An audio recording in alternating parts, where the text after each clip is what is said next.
I'm very pleased to welcome Mr. Mittal, who is the Assistant Executive Director for Dalmia Bharat Sugar Industries, and he will basically talk us through a journey of a Baggase Based Cogeneration Plant. The floor is yours, sir.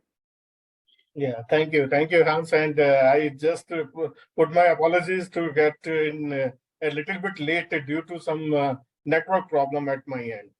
Yeah. No problem. We're happy to have you. I welcome all of you, and good evening to all of you. Yeah. As the opportunity provided to me, I'm just sharing my thoughts regarding the journey, COGEN journey in India. That's I'm just starting with.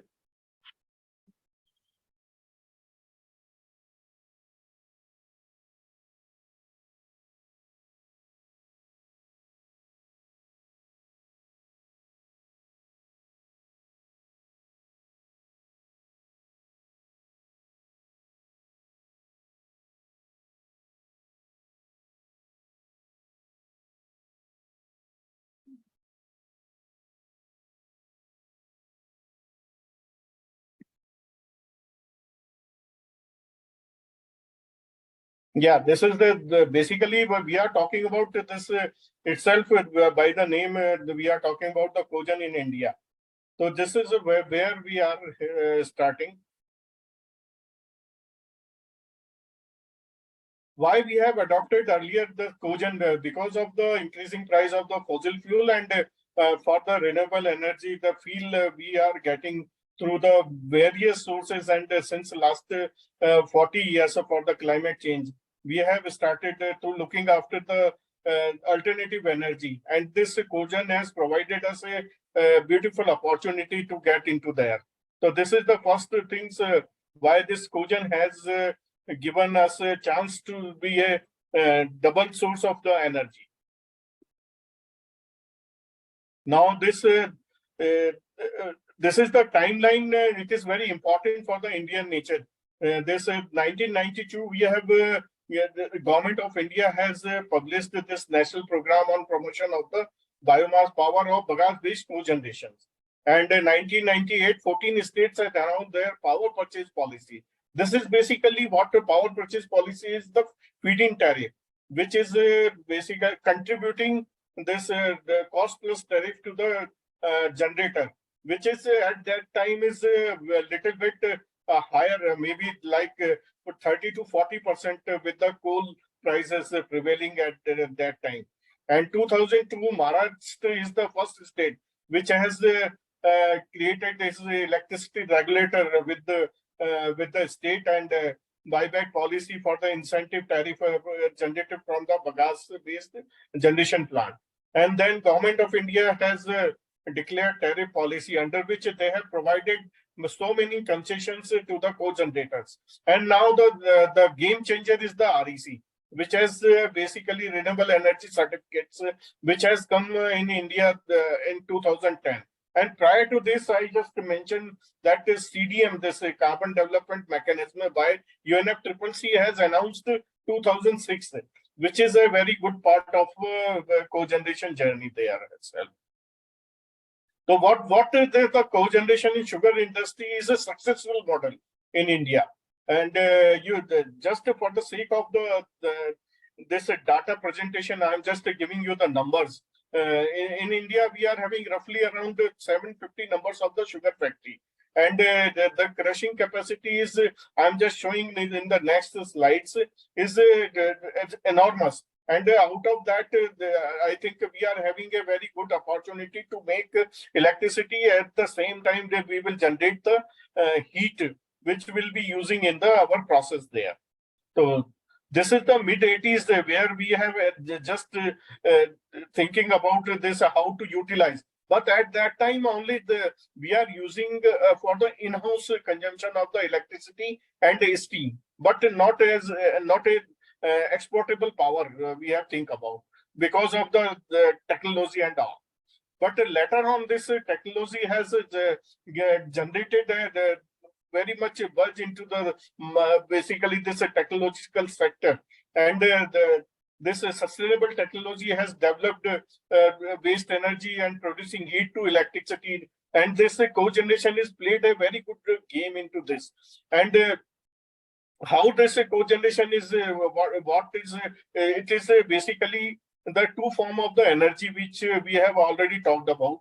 And it is this cogeneration is the most important thing. It is, I think, twice the more efficient than the fossil fuel generation there. Or you can say, if fossil fuel power plant is having an overall efficiency, I'm talking about the electrical efficiency only, is around 30 to 32%. In the case of cogeneration, you can achieve at up to 75% of the efficiency, overall efficiency I'm talking about.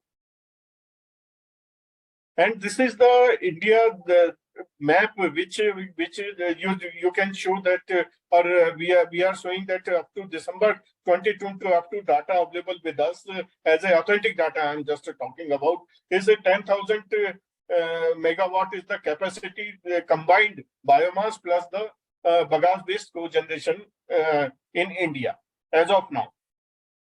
And state-wise capacity, if we talk about, it is purely the Baggase-based generation capacity, and it is the Maharashtra is leading the pack there.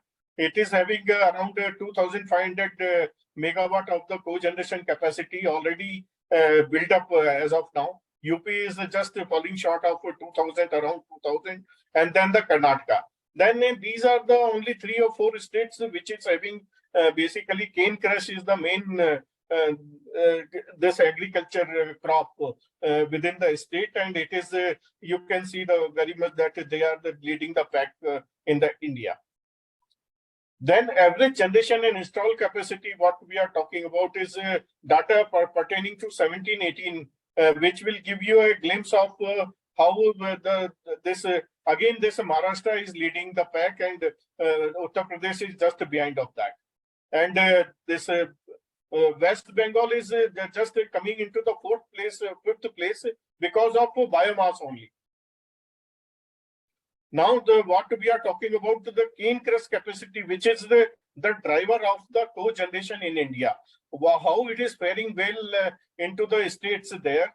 I'm just talking about the yield from the per acre of the sugar cane is 100. And here Karnataka in 96 and Maharashtra in 92. Punjab 85 and Uttar Pradesh is 81.5. But unfortunately, due to some geographical change and all this, Tamil Nadu is now not a big contributor to the cane crush or even this cogeneration sector. Yeah, now the state-wise generation, what we have talked about is a little bit, I am just going into a little bit deeper into this. And it is another way of the showing how we have fared with the cogeneration capacities. This is the trend I plotted with. It is fairly a straight line trend. How we are just adding the capacity of biomass plus the cogeneration there. And fairly we can assume that up to 2030 we can achieve 35,000 of the 1,000 megawatt of from biomass plus cogeneration. This is again, it is purely Baggase based generation. What we are talking about is the capacity installed there. And there, as I have already speaking about that, Maharashtra is the leading pack in cogeneration again. 2,351 of the megawatt capacity, and falling short of the Uttar Pradesh 1930 megawatt. And total capacity installed is 7,500 around. Now the state-wise, where this cogeneration is established, it is the fairly just this data will show you how this is faring well with the distilleries, cement, chemicals, fertilizers, metal industry, sugar, refinery, pulp and paper, textile, and this BCHP and other sectors. And it is having a realizable potential of 11,500 there. And unfortunately, only this sugar and refinery, pulp and paper are the major contributor to this biomass plus cogen capacity as of now. But this is the potential I am showing which can be developed in India. And I'm sure that it will provide a big leap after 1 or 2 years, even after this controlling or the ambition of the government of India and our Honorable Prime Minister is having a dream to contribute 50-50 renewable energy up to 2035 there. So why cogeneration is there? It is efficiently converting primary fuel to the useful energy, and process industry benefits in terms of the commercialization and environment sector. As the Colonel Saab Manish has already is showing this the very beautiful way how they have saved carbon credits and generated the very good buzz around this environment factors there.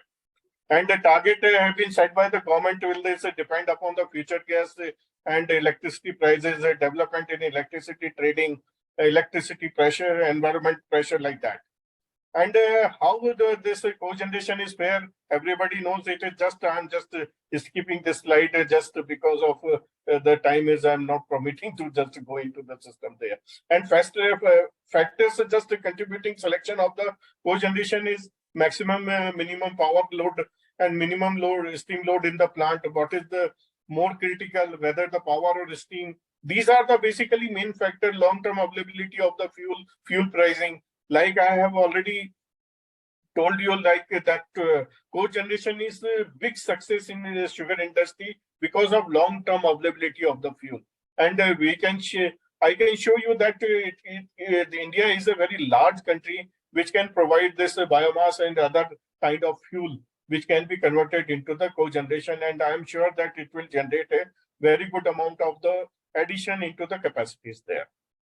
Now this is the again this how efficiencies will follow there with the 100% fuel conversion into the plant, losses up to 70% in fuel for the conventional fuel, and for this cogeneration plant, it is 70 to 90% even you can achieve there. Then this is the example of the one of cogen plant of how this steam is saving, and overall efficiency is 85%. You can just see. This is the another calculation where this is another slide which is providing you a glimpse how this cogeneration system, the type of cogeneration system, heat to power ratio, power output as percentage of fuel input, and overall efficiency you can achieve. In this, it is very interesting that the back pressure turbine is always providing overall efficiency more than any other system. You can just bank upon there. This is the common picture of how this complete Rankine cycle will be developed with the help of the cogeneration system. Now, this is another type of the calculation which I have used with the real picture of the one of the plant, very old plant I have selected for this. Even in that plant, 57% is the overall efficiency. That's why I'm just giving you a glimpse of that how fair this cogeneration is giving a very good energy efficiency into the system. And at the last, the market-driven energy market is the pure driver for this need, a specific need of the legislation, which I think the government is providing now. But cogeneration definitely need a push by the government in terms of some policies, tariff structure, and all. Thank you. And I always welcome questions, if any.